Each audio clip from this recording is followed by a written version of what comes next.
নিয়মিত ফজর নামাজ কাজা হলে তার কি করা উচিত? নিয়মিত ফজর নামাজ কাজা হলে তাকে হাত পা বেঁধে ভালো করে মারা উচিত।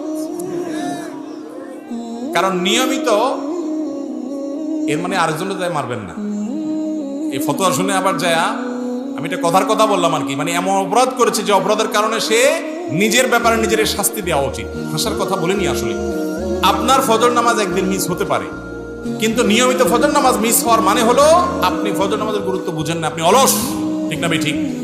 একজন ইমানদার কখনো অলস হতে, ফজর নামাজ না পড়লে সে কখনো ইমানদার হওয়ার সুযোগই নেই। এটা মুনাফিকের লক্ষণ। ফজর নামাজ যার পড়া কঠিন হয়, তার লক্ষণটা কিসের? মুনাফিক। আল্লাহ তাআলা আমাদেরকে হেফাজত করুন। ফজর নামাজ জামাতের সাথে পড়ার চেষ্টা করতে হবে। মাঝে মধ্যে ভুল হতে পারে, বাদ যেতে পারে, নিয়মিত হতে পারে না। অনেকে আছে সকাল 7টা 8টা উঠায় সুন্দর মতো নামাজ পড়ে, আছে না নাই? এটা জায়েজ নাই। নামাজ ওয়াক্ত মতো আদায় করতে হবে, এটা ফরজ। 5 ওয়াক্ত নামাজের মধ্যে সবচেয়ে কষ্ট হয় যে নামাজটা পড়তে, ফজরের নামাজ। আর এই নামাজটার ফজিলত কোন ওলামাদের মতে আসরেরটার পরে, আর কোন ওলামাদের মতে 5 ওয়াক্তের মধ্যে সবচেয়ে শ্রেষ্ঠ হলো ফজরের নামাজ।